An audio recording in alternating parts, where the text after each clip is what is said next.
Hello and welcome to Second Rate Film School. My name is Andrew Wass, and today we're going to be discussing one of mine and a lot of people in my generation's favorite TV shows, Courage the Cowardly Dog. From its inception to the episodes you remember, the ones you've forgotten, its legacy and beyond, we're going to cover it all. This will be a multi-part retrospective because we have a lot of ground to cover with this show. And the reason we have a lot of ground to cover is we have a very special slate of guest stars, all responsible for different aspects of creating and shaping the show. So without further ado, let's meet our guest stars. Our first guest star is series creator, director, and writer John R. Dilworth. Hello, Andrew. Very nice to be here. Nice to be anywhere, but especially here. Next up, we have the head writer of the show, David Stephen Cohen. Thank you. Staff writer and animatic supervisor, William Hohauser. I thank you. And I thank you for having me here. I hope I can clarify a few things of what we're talking about. Musical composer, Jody Gray. Hi. Good to see you. And last but not least, the man behind the voice of Courage and his screams, Marty Grabstein. Welcome to the show. Hey, this is just a pleasure to be here with Andrew over here on another delightful Zoom call. I look forward to whatever we're going to be creating together. I'm sure it's going to be wonderful. I feel a lot of confidence, and your pedigree precedes you. How's that? Well, that's a very fancy word to describe the fun we'll be having today. Before we get started, I do want to just thank you guys for taking time to stop on by, because I've been a lifelong fan of Courage ever since I was a little kid. This was like one of my favorite TV shows. I watched it all the time. And even though the show's on streaming, I still had to pick up the box set. It's really been a joy rewatching all the episodes leading up to our discussion. I've probably watched more Courage in the past month than I have in the past 20 years. So without further ado, let's drive out to the middle of nowhere and dive right in. Something horrible wants to destroy our humble nowhere shack. Who will protect our home? Someone protect our home. Who will protect our home? Courage the cowardly dog. Courage the cowardly dog.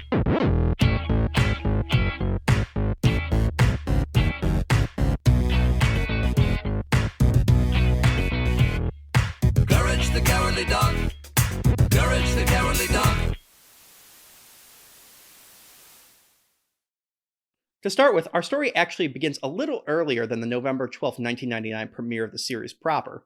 Back in 1994, John made a short film called Dirty Birdie. While not actually having anything to do with Courage itself, the influence this short had on the series is undeniable.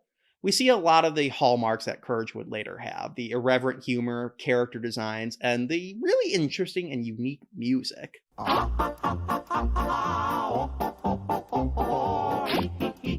Though obviously the biggest stepping stone to the series came 1 year later in 1995 with the short film The Chicken from Outer Space. Pretty much all the elements that you would associate with the series were present here. You have the 1950s, B-movie sci-fi feel. You have Eustace and Muriel, Eustace's Ooga Booga Booga mask, Booga, booga, booga! Eustace being punished for his misdeeds in the short, and of course, Courage the Cowardly Dog. Now, John, can you talk about the creation and genesis of this short and how it got involved in the Cartoon Network What a Cartoon block? The Chicken from Outer Space was just another short film, and I needed funding. So I heard that Fred Seibert was shopping for, some product. And initially I had given him Dirty Birdie, but Andrew, they weren't going to touch Dirty Birdie. They weren't going to put that on the air. So I had the storyboards for The Chicken from Outer Space. It was black and white. I was going to do it as a sci-fi movie in black and white. And I pitched that, and I was very excited about that. Initially, the Eustace didn't have a mask. He had a shotgun, just like Warner Brothers. And Eustace was firing at Courage, blasting him. He never hit him, of course, because, right, what's the history of our animation? No one got hurt in Warner Brothers cartoons, MGM cartoons. It's just like that. I can actually picture that perfectly. Just seeing Eustace going around the farmhouse with a shotgun, the really rough patterns being blown out of the side of the house, the couch, the props, etc. Kurt's just diving under everything for cover. It would have really been great and would have fit really right at home in a Looney Tunes cartoon. That being said, I can see why Cartoon Network said you couldn't do it. At least we did get the iconic running gag of the Ooga Booga Booga mask, which that's a pretty good consolation prize. So William, outside of John, you're one of the few people, and the only one on the show today, that worked both on the series and the short, serving as its editor. So how did you get involved in that and then get brought back for the series?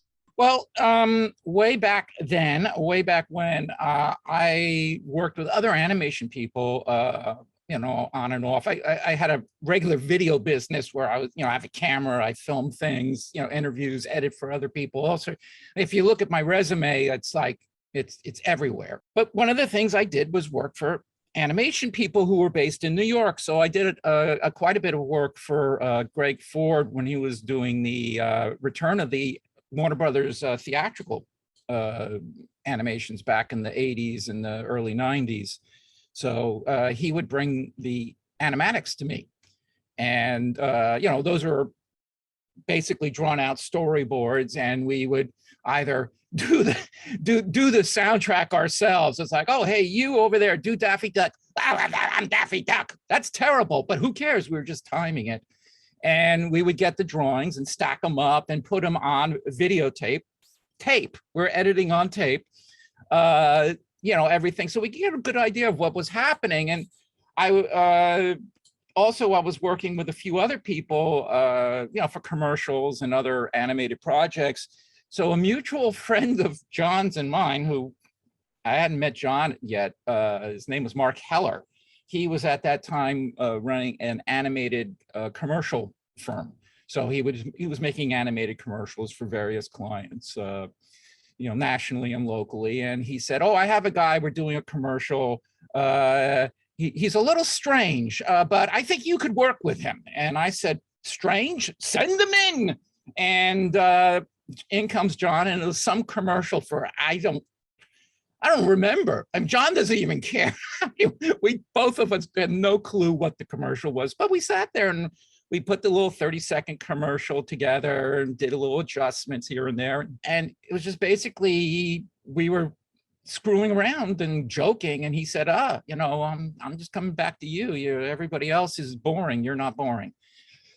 Okay, I don't know if that's a good thing to say, but that's what he said. But he came back and he said, oh, I'm doing this thing for Hanna-Barbera, which was a cartoon experimental series?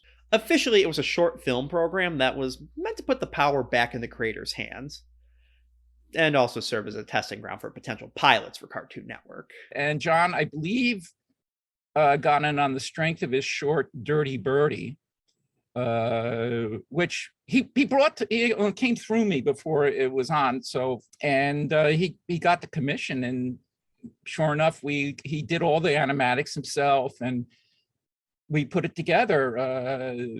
No music, there was no dialogue track for that. It was a pantomime cartoon, and there was a few little. Most of it was done fine. I mean, I don't want to take any credit for it, but there was like little details. And this John's like, and I said, why don't you put some parsley around the cooked chicken, on the plate? No, just don't have a cooked chicken. Have it already on a platter with parsley and some potatoes or whatever else. He goes, that's it. Oh, thank you. Okay. And then after that, he was like, okay, we're doing the series and I want you on it, helping me write. He's like, your ideas are okay. They're a little off from the side, but that's good. So John, the short was actually so well received, it was nominated for Best Animated Short at the 1996 Academy Awards, unfortunately losing to the Wallace and Gromit short, A Close Shave. So what was that like being nominated? Well, it was a thrill, of course. It's a great honor to be selected by your peers for some distinction in a pursuit that you're passionate about, of course. Pivoting briefly back to the What a Cartoon Shorts program, a lot of heavy hitters from Cartoon Network in this era came out of that program as well. Dexter's Lab, Powerpuff Girls, Johnny Bravo, Cow and Chicken, to name a few. But your short was the only one that had the acclaim of being nominated for an Academy Award. And despite that fact, it actually had the longest lead time from the short to the premiere of the series. With the short airing for the first time on February 18, 1996, and the series being released November 12, 1999. So what was the deal with that long of a lead time? There was a political transition. Hanna-Barbera was folding. And at the time, Ted Turner was interested in starting a cartoon studio, a network. And it was called Cartoon Network. And Betty Cohen was the first president. And it was amazing because you had a couple of really powerful brains behind that. You had Linda Saminsky and Mike Lazo. And I know Brian Miller was part of that too. And Fred Seibert and Betty Cohen. I mean, you couldn't get a more dynamite group of executives that understood animation. And that's vital. Well, luckily the transition happened and the show got greenlit. So now it was time to start assembling the cast and crew.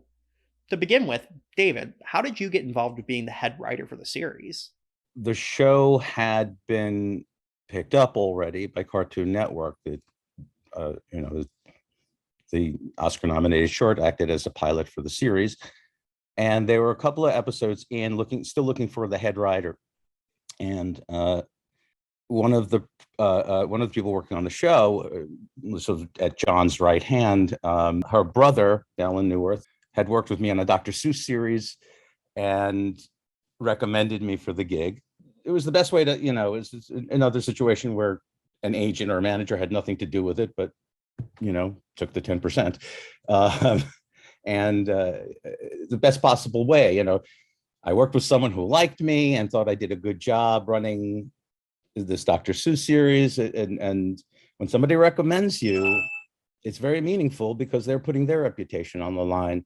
So that's, that was my involvement. I had a sort of, initially I walk into a room and I don't know, and John's an interesting fellow. And it just all happened. And suddenly we're making the show, and you don't get to stop to think about, he says, I just want to do the best version of the show that John has created and serve that vision. So, when I started, this was from 0 to 60 in a second. There was a lot of work to be done already. So Jody, how did you get brought in? Well, it's a little circuitous. In 1996, John's producer at that time, Rob Marcus, who was working with John, his future wife was in a band that Andy Ezrin was playing in. And he said, I'm working with this guy. He's a really, really good animator, and he's just really a wacky guy. And maybe you'd like to work with him. So Andy said, well, I'd have to bring Jody Gray in, because he's like, the computer maven and composer. He's done a lot of film work and blah, blah, blah, blah, blah. So we really want to do it together. So we did this thing with John called Noodles and Ned, and it was a wonderful experience as far as understanding John. John does not want anything to be in any way average. He wants to, to go to 120% or 1,000% with everything. He wants to go way over the top. So like we did a couple of things in this show, which were sort of John Williams-esque. For instance, I'll give you an example. And then he said, oh, no.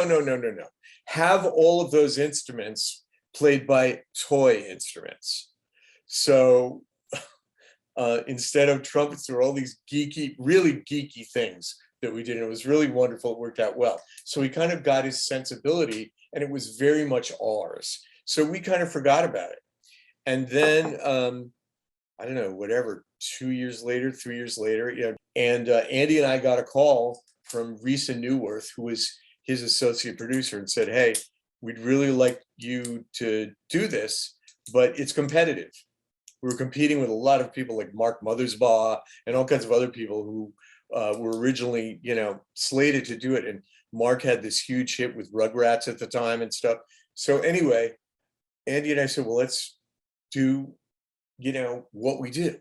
Let's go way over the top and do something really nuts. And the first thing that we did was, that crazy little Luby, the theme for Cats. And, John went crazy and we got the gig. So that's how it began. That's actually very interesting. That wasn't one of the main themes, but a villain theme. And we'll get into that a little bit later. Well, now all that leaves us with is casting Courage himself. Now, something that I never realized as a kid and find very interesting is Marty wasn't the original voice of Courage. No. In the Chicken from Outer Space short, he's voiced by Howard Huffman. So Marty, how did you end up getting cast in the series, and did Howard's performance impact your performance in any way? Courage in that, forget about like lines, there were barely sounds coming out of Courage. There weren't a lot of sounds at all coming out of him. They were like, like there were things. But if you watch that film, not only not words, but not really that many sounds. So at the end of the film, there was 0 lines. And then you hear Howard Huffman go, "This shouldn't happen to a dog," in that deep kind of thing. And it was a little like Jackie Mason, like, So I think it is mine at that early incarnation of it. Dilworth had a thought that he would be somehow this neurotic Jewish guy somehow. So, what happened is that I got a call from a friend of mine who actually I had fallen out of touch with, Risa Neuwirth. She called me. I had not spoken to her in almost 5 years, and she had called me and said that I thought of you because I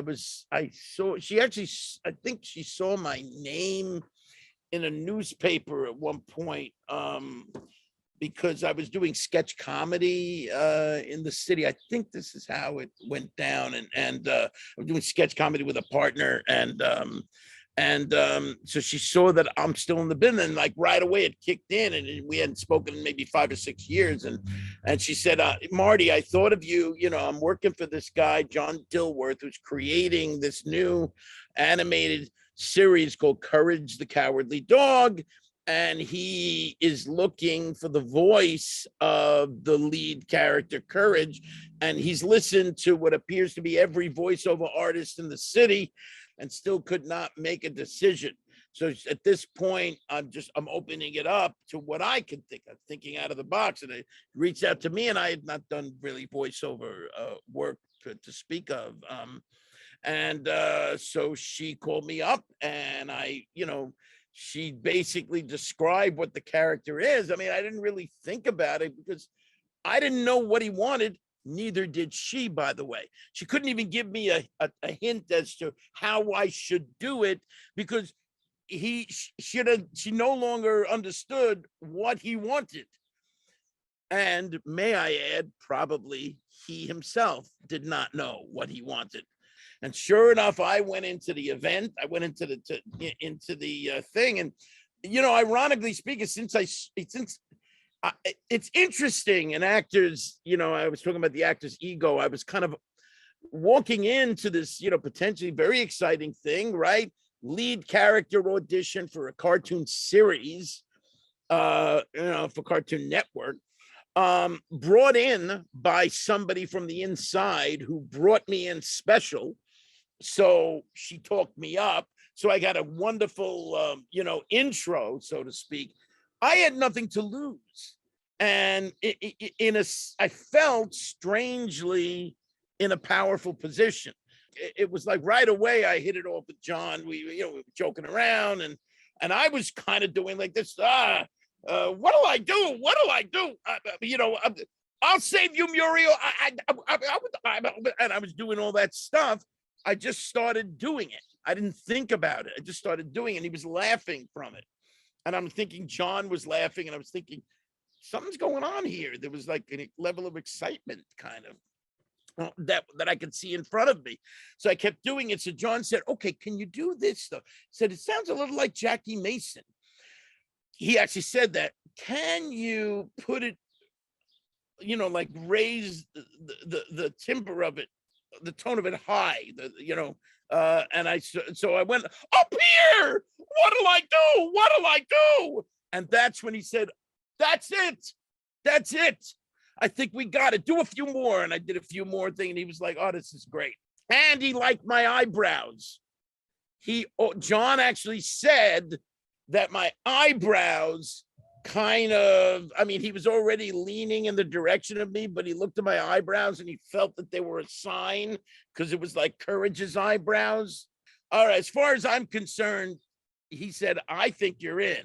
I have to run this by by the network, but hopefully they'll go with me. And so that's how it happened. Kind of a cool story, right? Yeah, that very much is. And what I find so interesting is, you're right, the one line he does as Jackie Mason in the short really just informed who Courage was going to be. Of course, he's a cowardly dog, so the screaming and yammering makes sense. But having him be a neurotic New Yorker really is an odd choice, but it works. It really makes Courage stick out because Eustace and Muriel are really subdued characters for the most part. And meanwhile, Courage is just like a high-tension ball of pure energy, basically, which really works perfectly with Eustace and Muriel more often than not, never realizing the danger they're in and only Courage knowing it. Yeah, it's great. It's all different. Yeah, it's great, actually, right? Now, getting back to your vocals, a lot of the screaming and yammering, for lack of a better word, is interchangeable. So did you record new screams and yammering every time, or was there a early on recording session where you recorded a ton of them and they built an archive from it? Once in a while, they would say we got it in the library, once in a while. But they would have me do it every time. And I'm glad they did, actually. Because I wanted to, I feel like, because they always felt that maybe I would come up with something. And sometimes the scream itself would have a crack somewhere in the middle of it that would be just different. It wasn't all so that it would be fresh. And yes, they did. They didn't make me do every single scream, but every single time I did record, I screamed at least once. And I never didn't scream in a recording session. Always I did. The same thing with the babbling, because you never know. And also sometimes with the babbling, it would include actual occasional words within the babble that would pop up, or specific sound like or whatever it might be would come as he's trying to explain, and then all these little visual images would come up as I was doing that.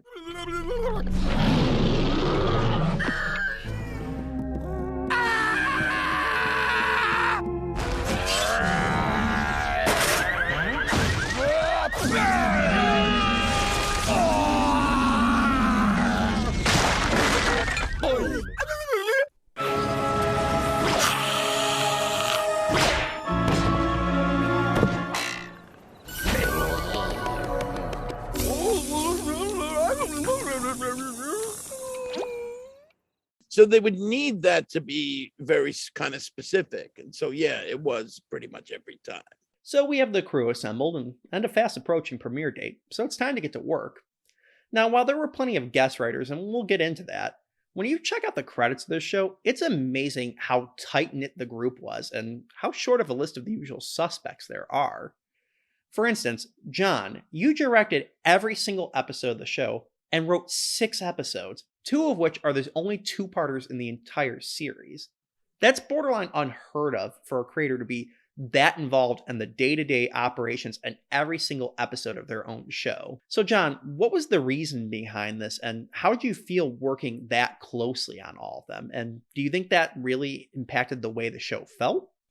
It was exciting. That's why I did it. And also I have a very particular production methodology, and that is I have to bless every department with my involvement. And it's because I can do all of the departments. Oh, the music I can't do. Sound effects I can't do. but I have such a great ear and I know exactly what I want. The premises for every story, a large majority were written by me. Because if the premise wasn't there, I wasn't interested in doing the story. And I had a writers' meeting workshop that was modeled after Termite Terrace from Warner Brothers. Where we had all these writers with David Cohen being our head writer. And we had just funny people and people that were in different mediums of writing. Let's say one was a playwright, for instance. So we would have structure and characterization and somebody that could tell us if we were off. And I had a unique way of working. I would sit there with everyone and we would beat out this premise. And then that premise would go off for a draft, a treatment. And then I would get that treatment and I would edit that. And then I'd send that back to David. And then we would meet again and develop that treatment into a script. And then David would write the script, or whoever was writing at the time. We had other guest writers. And that script would go to me and I would start editing and rewriting here and there. And I would actually do designs for the design department and even animation poses on the script. And one of the things I most wish I had preserved were those original Dilworth doodled edited scripts with the little drawings on them. Wow. Anyway, so it was just like that. I got involved in everything. I'm a filmmaker. I'm not in TV. I'm still making films. And as a filmmaker, I see the whole thing. I know I know what I want.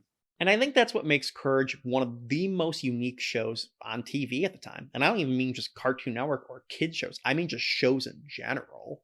Well, I don't want to come across as some megalomaniac.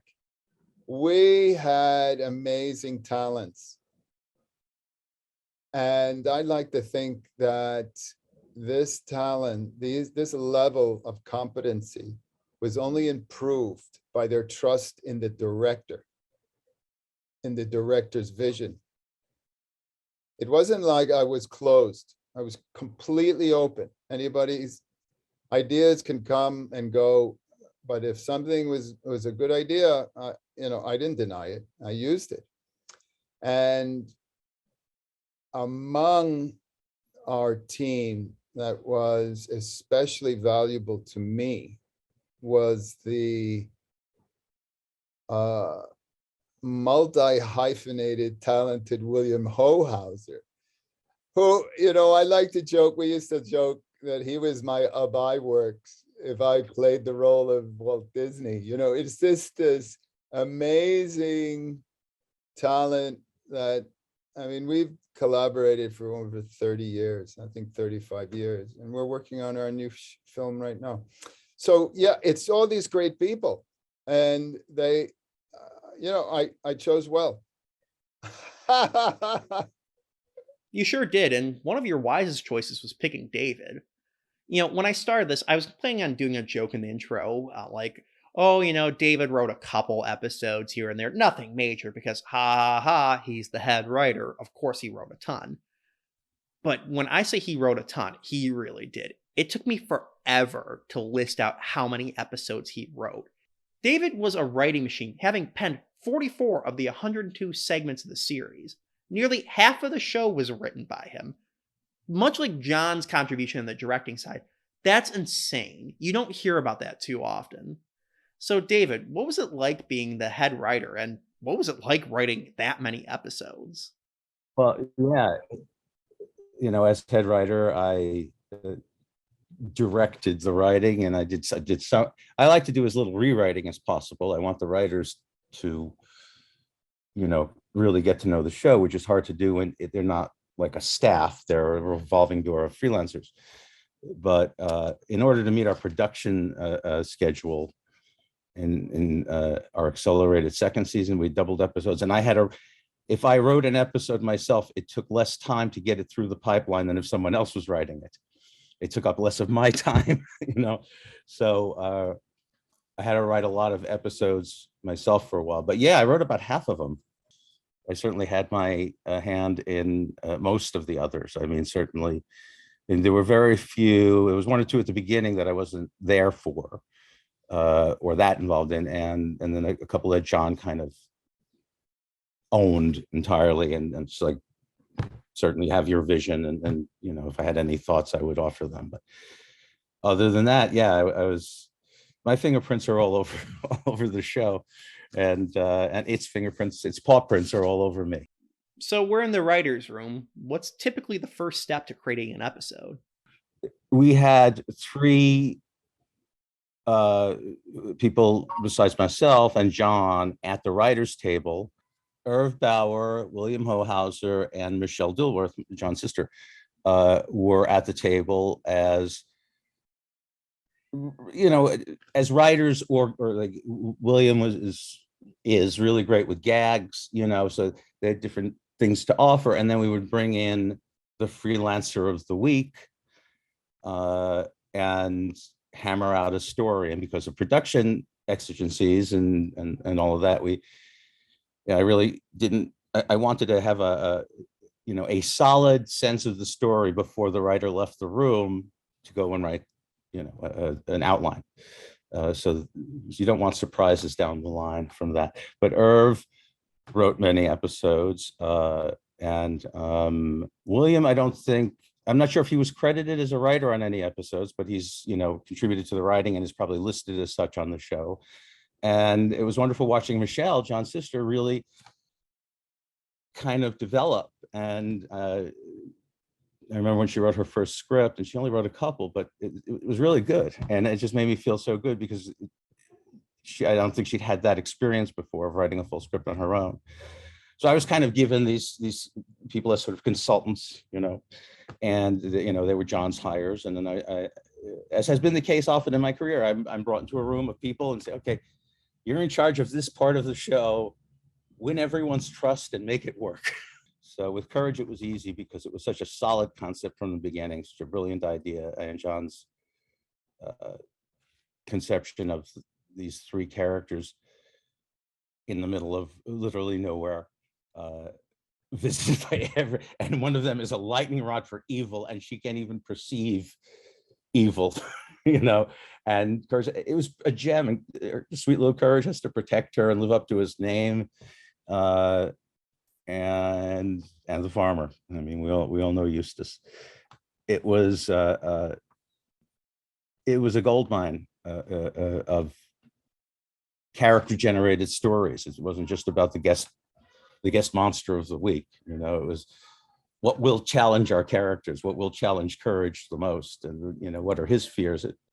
It was interesting because we had several freelancers who wrote several episodes, and the show sort of takes on its voice as episodes get written, and I'm hearing things and John's hearing things, and I could sort of hear within the first few episodes as I found certain rhythms for the characters, both in terms of their actions and their desires and their voices. Now, one of the most recognizable elements of the show is the soundtrack, and it hands down is one of my favorites of all time. And I think it's very underrated and is quite possibly one of the best soundtracks to any TV show ever.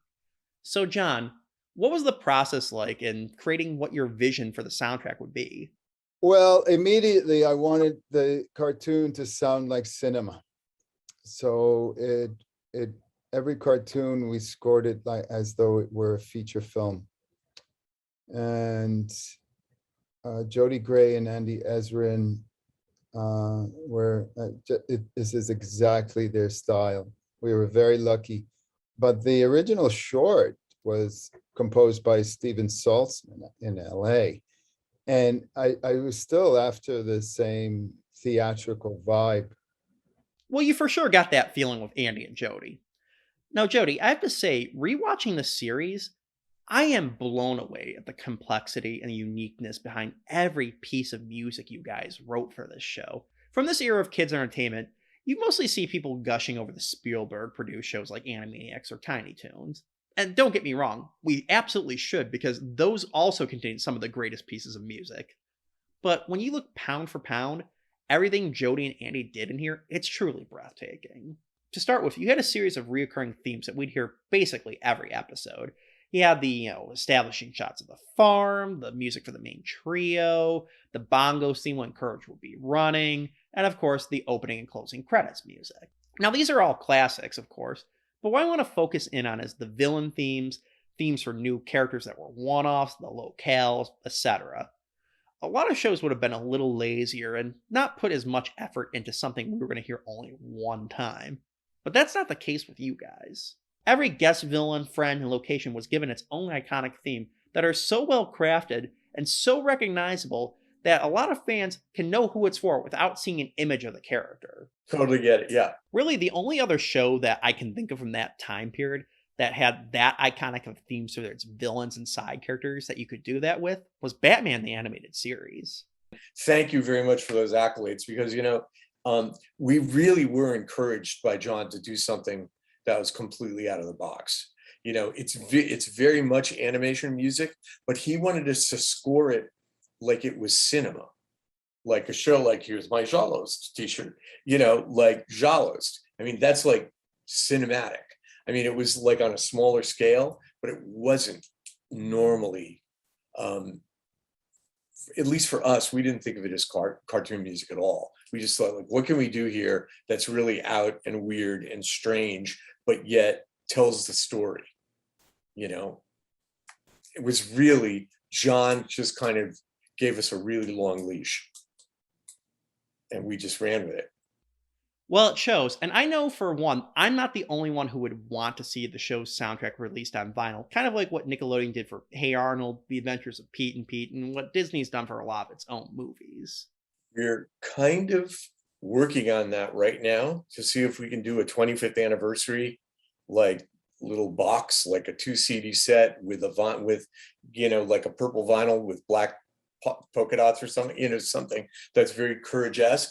It's not a secret, but yet the ink isn't dry yet. We don't know exactly what's going to happen, but we will certainly let so let everyone. I have a list of people who have been asking for Courage music for like the last 15 years. Just so I have a separate email folder of all those folks. I think that really just speaks to the quality of the music, that we want to experience it solely on its own merits as just a piece of music. The amount of effort and skill that went into this is just mind-boggling. Not just the themes, but the songs the characters sing, the stuff you hear on the radio, the jingles on the TV, etc. It's all really impressive and all so well crafted. And it took forever, because you're right. Every single show had original themes. There's like 5,000 pieces of music or something ridiculous. Wow, that's both hard to believe and also not hard to believe. But I guess it really just goes to show, again, the quality that you guys put into this. If this hypothetical soundtrack ever comes out, I really pity the person who has to try and figure out what needs to be left off, because you're going to tick a lot of people off no matter what's excluded. Volume 1 and Volume 2, of course. Exactly. We're doubling the profits right out of the gate. This is perfect. Now, this segues into my next question. There's obviously all the iconic themes that we've discussed, but what I want to focus on next is the diegetic songs that we either hear characters playing or singing or listening to in the show. Two of the ones I like the most are Doc Gerbil's supposedly ear-grating It's a Small World-esque song. It's Doc Gerbil's world. It's Doc Gerbil's world.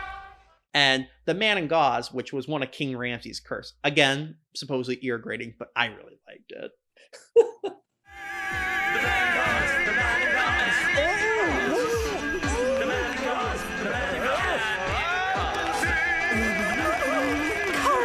Make it stop!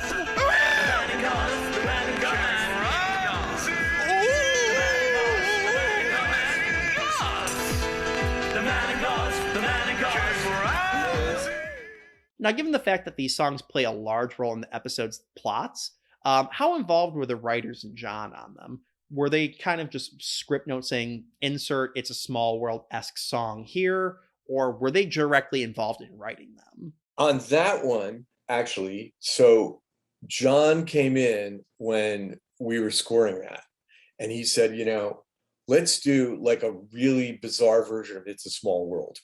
So that's Andy, John, and I singing It's Dr. Mo's World forever on that. But we played this stupid accordion and tuba stuff over and over and over again with the same line. So that obviously it's really grating, but that's Andy, John, and I. We wrote that together in the room and just did it.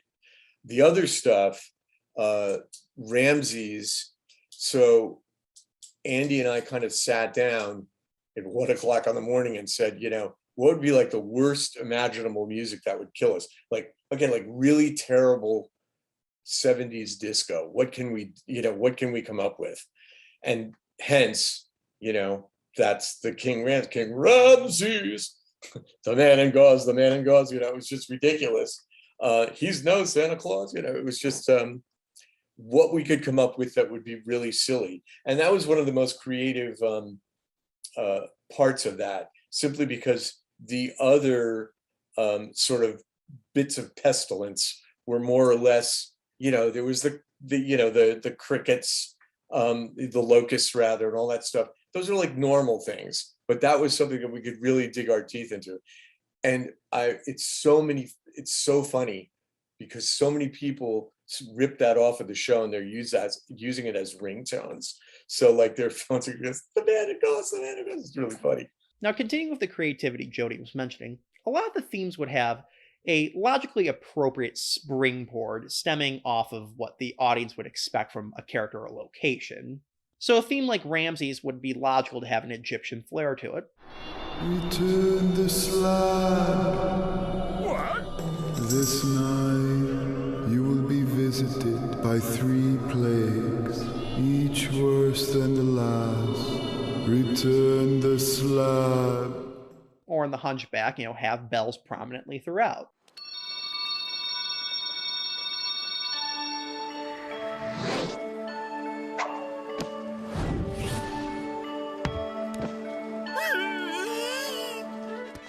And then anything sci-fi related, given the show's 1950s B-movie aesthetic, you could really lean into the theremin music. Yes, exactly. Even characters that are pretty unique, like the Clutching Foot, the fact that he's a gangster kind of informs where the music goes. We're gonna pull a heist, see? Yeah, a heist. It's Sunday and the banks are closed, so we knock over a bank, see? Now, these are all obviously great, but what I want to focus in on now is themes for characters or locations where the audience wouldn't have a preconceived notion or line of logic that they could expect in the score. Like, for instance, what do Raccoon Bandits get? What's Bigfoot's score like? So, Jody, overall, what was the process like in these cases? It's a good question, really good question. So specifically, actually, the thing that you're talking about, the show with the raccoons, Muriel and Eustace are out in the woods, and there are these kind of mischievous or downright evil, raccoons that are wreaking havoc on the campsite. It started out with this kind of beautiful morning scene where the sun's coming up and stuff. So we kind of went to the part in the very famous classical piece by Grieg, The Hall of the Mountain King.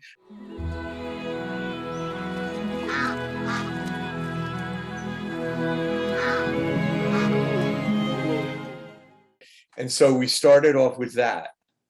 And then we kind of, went off in different directions. But that was something that wasn't necessarily specific to those characters. It was more like the ambiance of the whole thing, being in the outdoors and all that kind of stuff. And we just used some really dark kind of thematic stuff, stabs or dark, weird sounding stuff.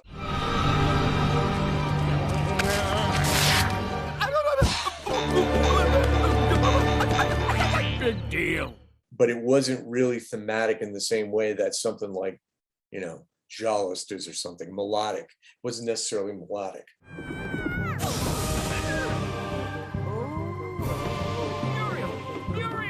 This is no time for a nap.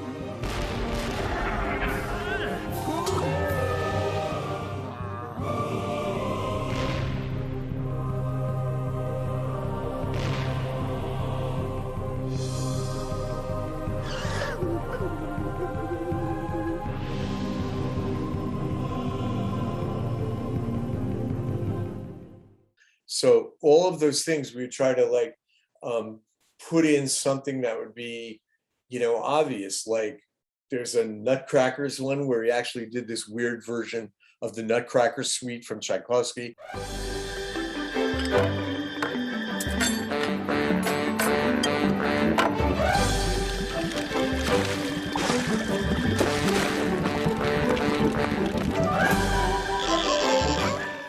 We took the classical stuff, which also John was a huge fan of because he's such a giant fan of Warner Brothers cartoons.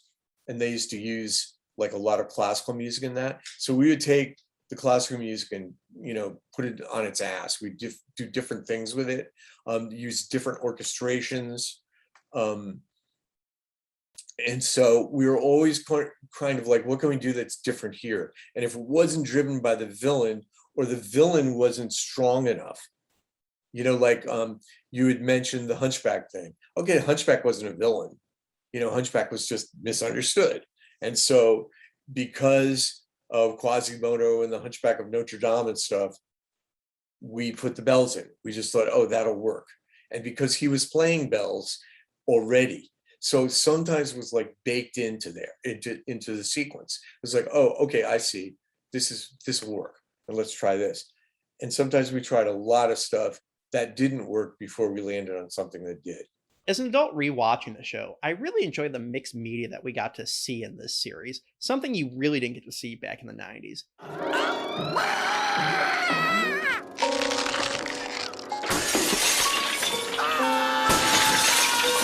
Anything worth its value is worth fighting for.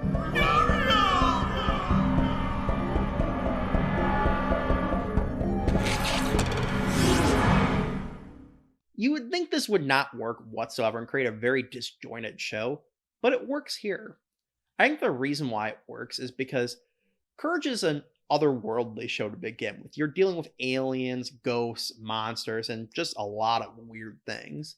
So them looking weird, or the world around it that Courage is reacting to, looking off from the usual world we're seeing in 2D cartoons, really informs and builds upon the character of the show. And I don't think you can mistake it for any other series. Nice thing was John wanted like style changes. He didn't want it to look the same all the time. He really was into all different style changes on the show. So I actually got to animate a couple of things. A lot of the TV commercials are mine. I made them, with cutouts or whatever. And there's nothing good on television either. And if you want help, try new Billy Drops for that aching, itchy feeling. A lot of it's John. A lot of the show's John. A lot of that darkness and that that undercurrent that's in a lot of the episodes, it really came from John. I don't think the rest of the writers of the crew were really going to go in that direction. I certainly wouldn't, or I certainly wouldn't do it in the way John wanted it. So, people who like the show for that have to thank John. People who like the show because the farmer fell down the stairs at some point can thank me. Eustace falling down the stairs actually was one of my favorite elements of this show, so thank you. I do too. He should fall down the stairs a lot, often. There should be a whole episode where it's just an endless staircase in an Escher house where it goes up and then down and this way. It's just the farmer falling. I would watch that for about, not 10 minutes, 9. I know you're partially joking, but that actually would have been a very good gag. Like 30 seconds into the episode, Eustace falls down the stairs. And just for the rest of the episode, as Courage and Muriel are doing their thing, you just see him falling in the background or the foreground. And in the final 30 seconds of the show, he stops. And then maybe a piano falls on him for good measure. Yeah, he's just still falling. And that's his fate for the entire episode, for the entire 10 minutes. That's his fate. We could have gone there at some point. Oh, I always liked it as a kid, but rewatching it as an adult, Seeing Eustace being constantly punished or injured, whether he currently deserves it or not, are some of the best gags in the show. Now, I don't know if you came up with it or someone else came up with it, but I think my all-time favorite joke from the series comes from the episode Family Business. The group is at Mount Rushmore, and Courage and Muriel are discussing something with a character while Eustace is off camera, and then this happens. Uncle Twinkle Toes, you're out too?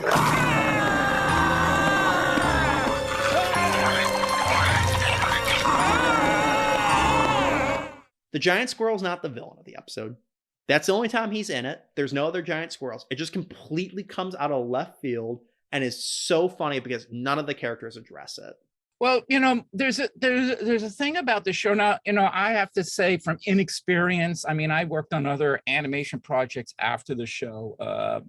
Nothing that really made it to the air. A lot of pilots, but from the other shows I worked on, I could say that the imagination that we had the freedom to do on this show was not typical. As I said, there may be other shows where, yeah, you could throw in a gag at almost the last minute and then gets animated, because that's a big process, having it actually animated and ready. But we had a lot of freedom. So, our whole process of writing an episode would be like, okay, we all came into the boardroom or the conference room, whatever you wanted to call it, big table room with chairs. That was the room we went in. And it would be like, okay, what are we doing today? And okay, today we're writing a story, and John would say, oh, I want something, about, I was thinking Bigfoot, so like the Bigfoot episode we had. And okay, and anything else? And he might have something else that he was thinking about, or we would just start, all of us in the room would just start throwing stuff in and hammering an outline and coming up with some basic funny stuff or plot points.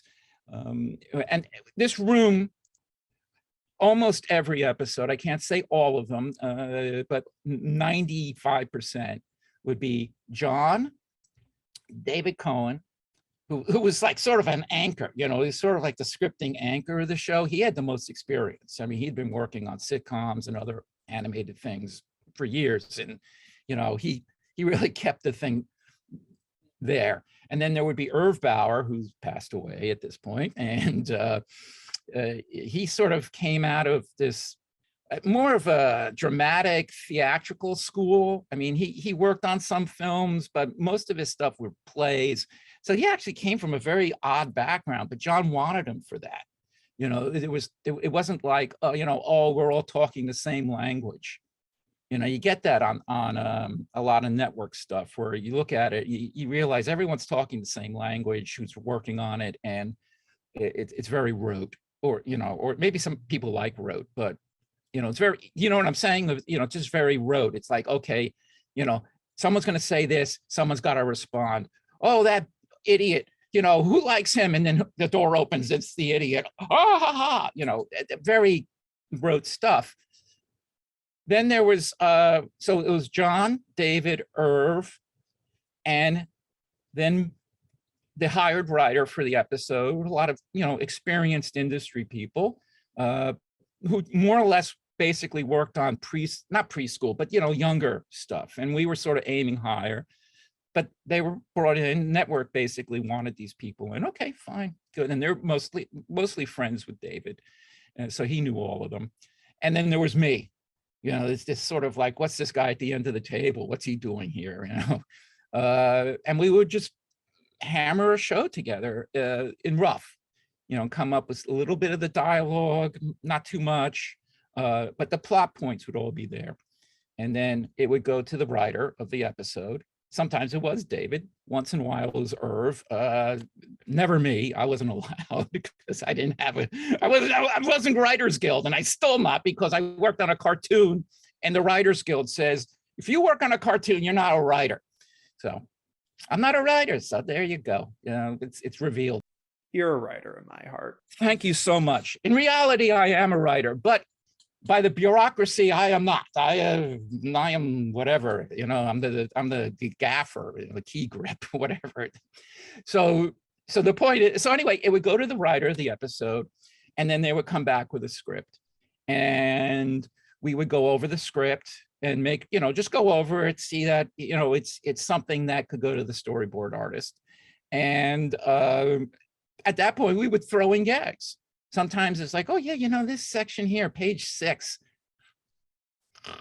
boring. It's just like, yeah, move the plot along. No, move the plot along and throw something funny in if we can. And so, we would write in little things that would go to the story. And sometimes we put in notes for the storyboard artist, but that would go to the storyboard artist. And sometimes it was someone in-house, but frequently it was like farmed out by network decree.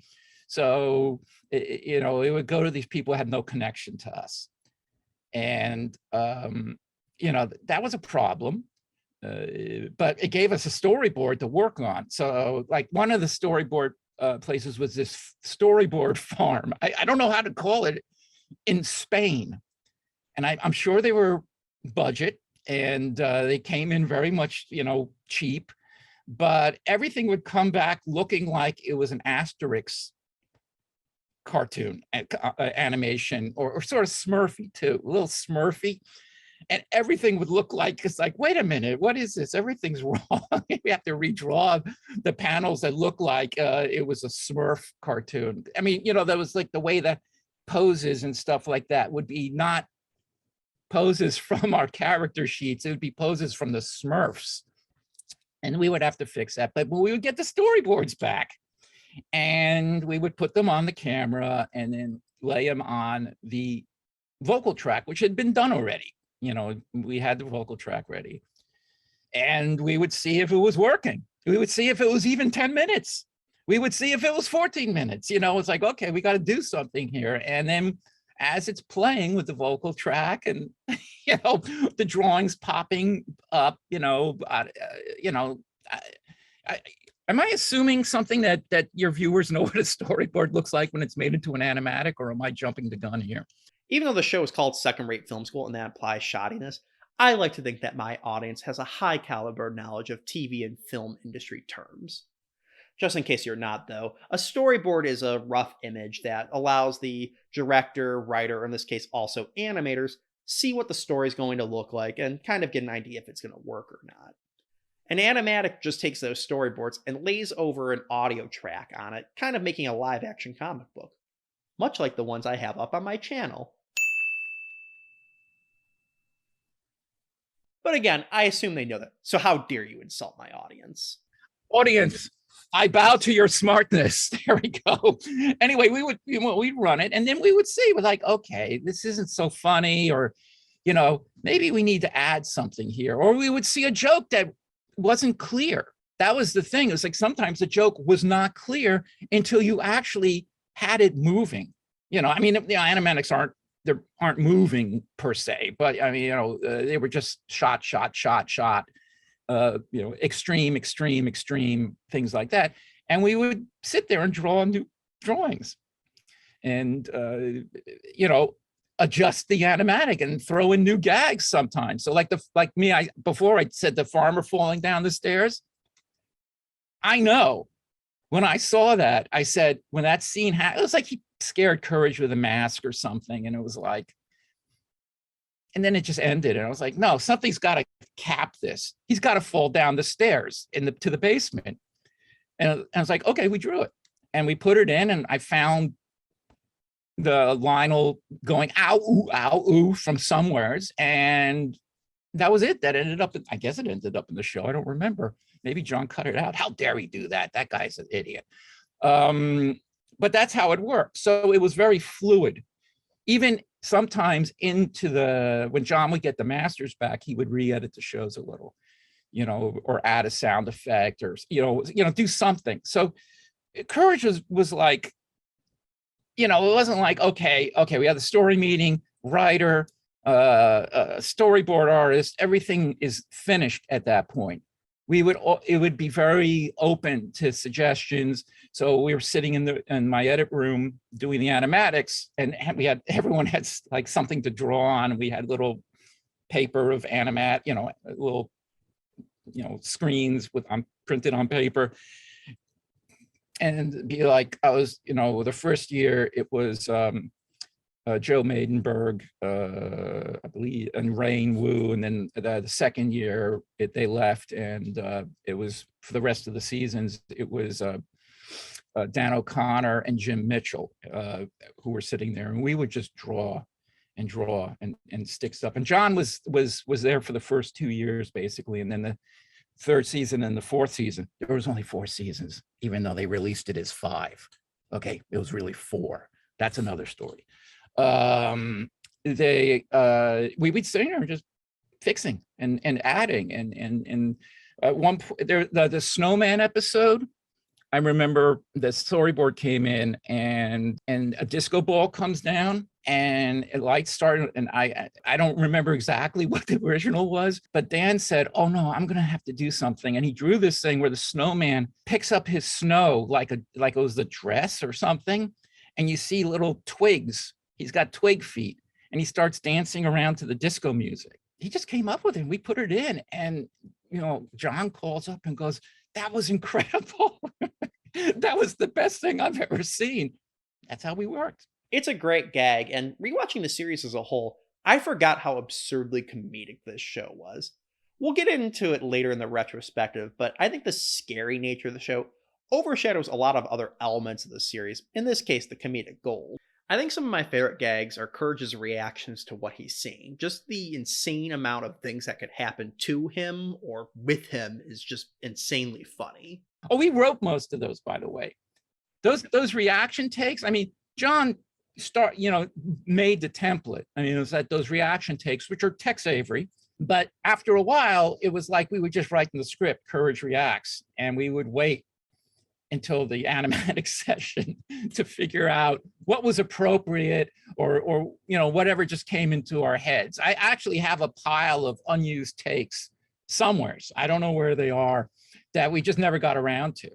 I had them hanging on my wall. It's like, Courage sees something that's dumbfounding. Well, what happens? Well, a meteor lands on him, and there's just a rock there in the ground. You don't see him anymore.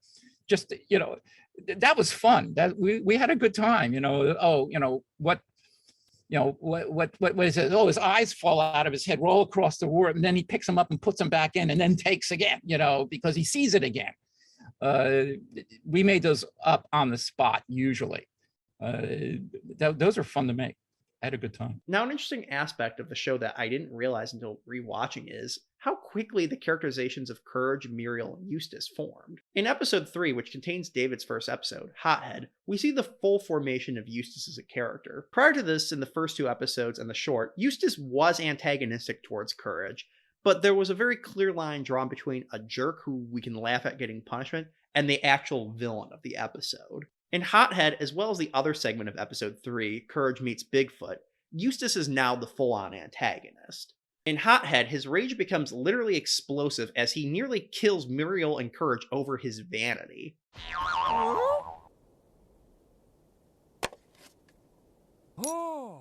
The other segment within this episode, Courage Meets Bigfoot, introduces Eustace's greed. In this episode, we meet a benevolent Bigfoot, and now Eustace is attempting to capture him so he can make a bunch of money selling him to the media. Bigfoot, come on out! Both segments now end with a richly deserved punishment for Eustace. In the case of the Bigfoot episode, he's chased away by an angry mob. And in Hothead, we get his first death in the series.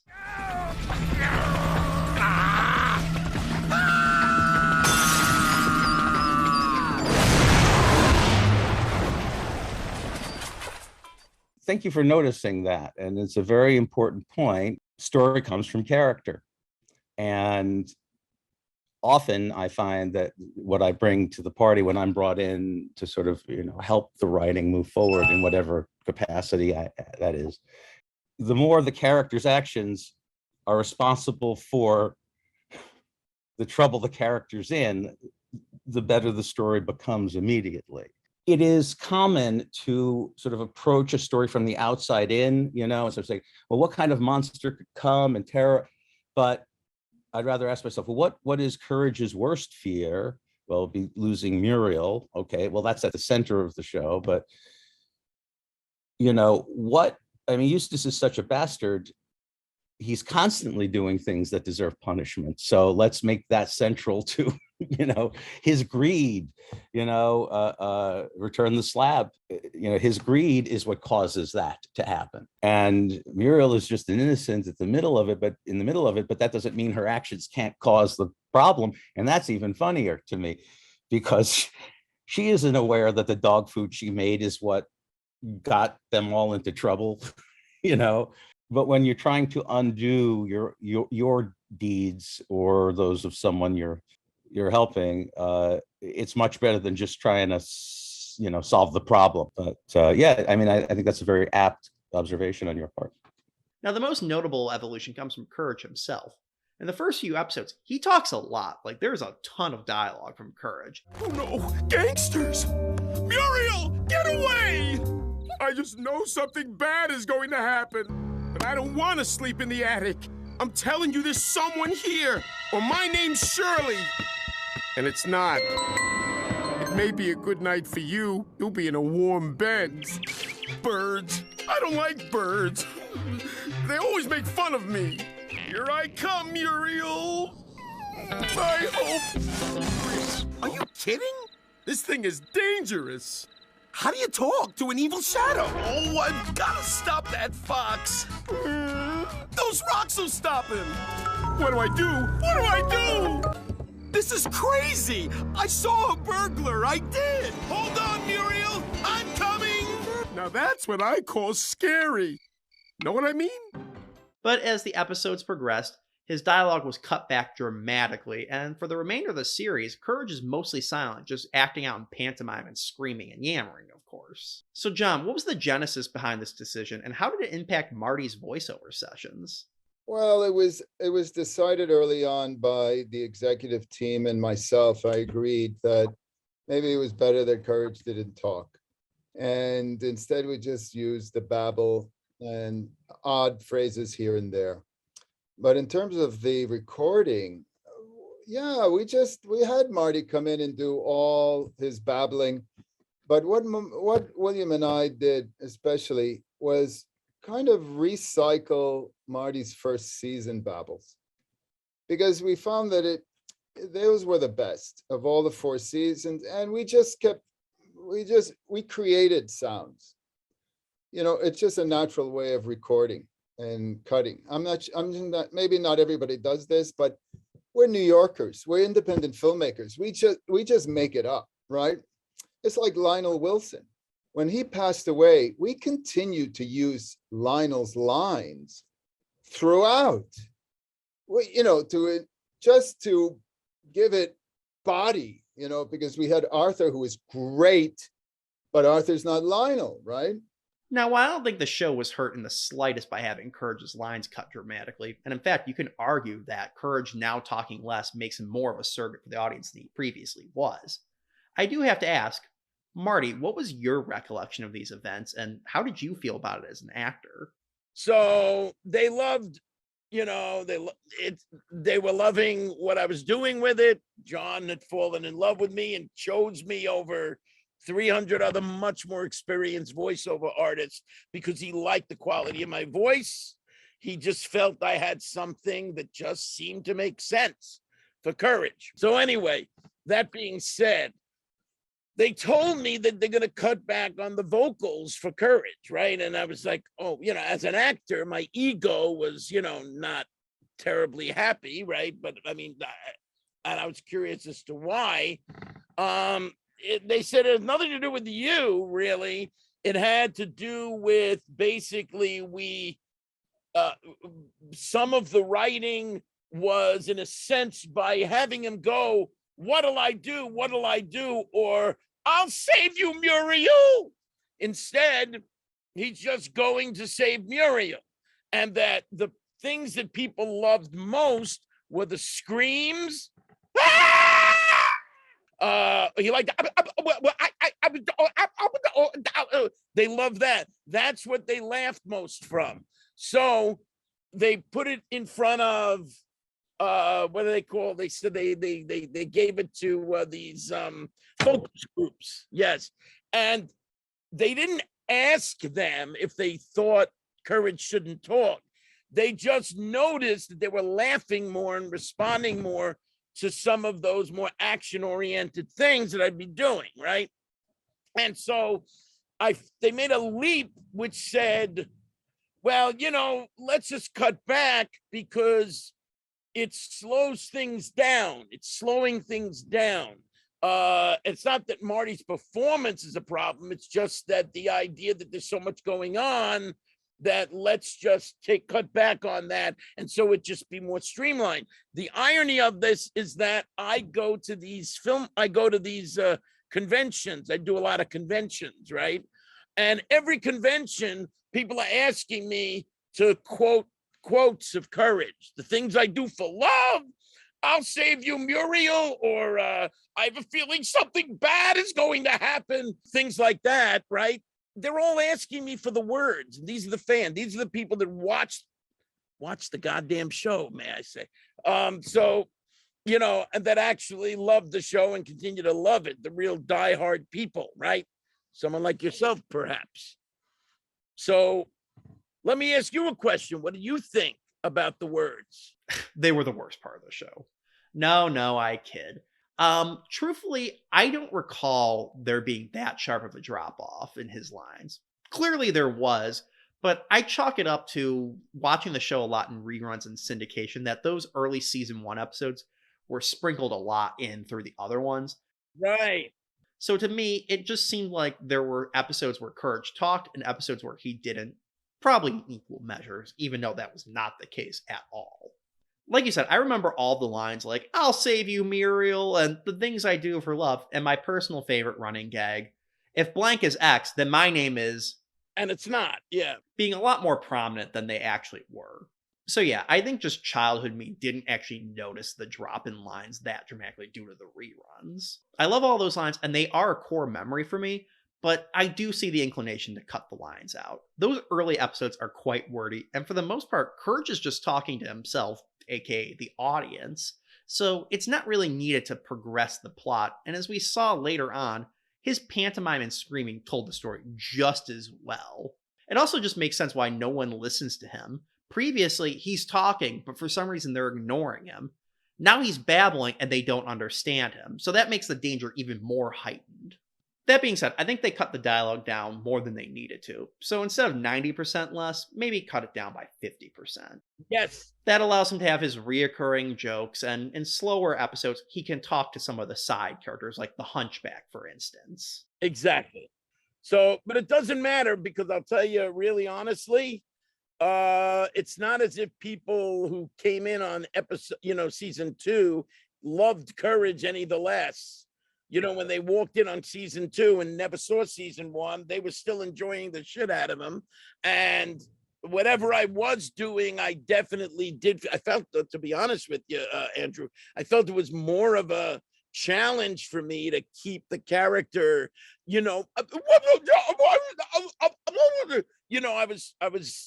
it wasn't, it still was very distinctive. And in its own way, it forced me to have to communicate without being too, overkill on the, precious about this. I was able to communicate without words and but just with sounds. And I think that's kind of a cool thing anyway. It was just the ego of me, but I think it also was that, and my ego. So who cares about my ego? At the bottom, and it wasn't personal. When I was doing a bad job. But actors have ridiculous egos. I try not to fancy myself someone who's not so much that. But back then, it was my first cartoon, and this is, I was very excited to be a part of it, and so I was like, oh shit. They're cutting back on the words. It was a little tough for me to deal with, but I got through it. And then I got excited. I go, Marty, you're getting paid to do this character. I had no idea that it would be this successful, by the way, or that so many people would love it and would look back upon it with a lot of emotions and stuff. So that's very, very cool for me to realize that, So, Marty, now that you didn't have any specific lines, just screaming, yammering, and the occasional specific sound effect Courage would have to make, what was John's direction like? Was it a specific, you need to scream or yammer like this? Or did the script just say, Courage reacts, Courage screams, and they let you do whatever you wanted? I'm going to go back to you. What do you think? I'm going to answer you, but I'm just curious. What would you suspect based on what you saw? I kind of assume it was a hybrid of the two, where he would in detail tell you what the monster looked like, the type of injuries Kurt sustained, what he saw, etc., the type of reaction he wanted, and then they would let you go from there. Yes, absolutely. I mean, the thing is, the very thing that, to his credit, he took a shot with me. He didn't know if I would how did he know I would hold up down the line? Probably maybe a suspicion from my audition that I was talented and energetic, and he probably had a suspicion, but he could have gone with proven voice actors that were proven to have done this sort of thing, and he didn't go for them because he went with thinking out of the box a little bit. That's what I think was kind of cool. So essentially, it's, what is the old expression? When the student is ready, the teacher will come. Whatever it is, the point is, John needed me to, help him, realize this. Yes, he knew he had it in his mind, and he can only explain it so much because he can't have me be in his mind. But what he did was, mostly John did not direct me most of the time. Once here and there, he would direct me. He'd be in the booth and directing me, but most of the time, about 75-80% of the time, I was being directed by Peter Fernandez, who was the vocal director of the show, and he was the main guy. And John and him met and had numerous discussions of the kinds of things he was looking for. But even Peter was like, what do you got, Marty? Sometimes it would be like, what do you got? And, mostly they were happy with it. They were pleased. And John was, tickled, and everybody was tickled about it. But ultimately it was like, really, it truly was, once it was established and they liked it, then it was smart enough to know that pretty much this is what it is. And then they now know, okay, when he's they knew, they didn't need to work on that. That was already, Marty had it at will. He could do that. So we'll just say, yeah, give me some of that Courage babble. And I knew what it means, or how long. Make it a little longer. Good. That's great. I think we got, then it was just really, sometimes these things would go really fast because it was like, there's a lot to do. You want to get this stuff recorded, because the real hard part of the animation animation stuff is, has to be done, Now, jumping off this point, Jody, there are now large chunks of the episode where Courage has no lines, so your music has to do a little bit more of the heavy lifting here, almost acting like the score for a silent cartoon. But on the flip side, there are lots of scenes of talking with other characters, so then you have to score it like a normal cartoon. You basically had to create a silent cartoon score and a sound cartoon score and make them work together. So what was the process now writing a score like this when you never originally intended to? That's a good question. I think there was, as far as Courage no longer speaking, or when it just became a montage, there was just more room. So we just filled it up. It wasn't like a conscious effort on our part. It was just like, oh, this needs something here. And I would say 9 out of 10 times, John liked all that stuff. And then one time he'd say, oh, there's too much music here. And also, one of the other things is Michael Geisler, who was the sound designer and did all the sound effects on the show. I mixed all that stuff with John. So we all sat in the room together and we made decisions as far as what was more effective. Was the music needed here? Or just the sound design or sound effects, or should they be together? So it was like, if it became too cluttered, we removed stuff. So it was like, we scored the thing and that was the first pass, but the final mix of the whole thing, where we put the whole show together, that was when we made those final decisions. So sometimes like we overdid it because we didn't know what John was going to want to take out. Your line of the music being a little cluttered at times and having to cut some of it back just reminds me of that scene in Amadeus where the emperor says, "Your work is ingenious. It's quality work. And there are simply too many notes. That's all. Just cut a few and it'll be perfect." Yeah, which notes, sire? You know, yeah. But this is more like clutter. Like if something was on top of each other and it was sort of like one felt stronger than the other, the stronger would stay. The sound design might go, you know. In the case of one scene where we took all the sounds out, which you know, was in Doc Gerbil, the chase scene, like all of the sound was removed, with the exception of the dialogue. And we wrote a choir piece for that chase scene.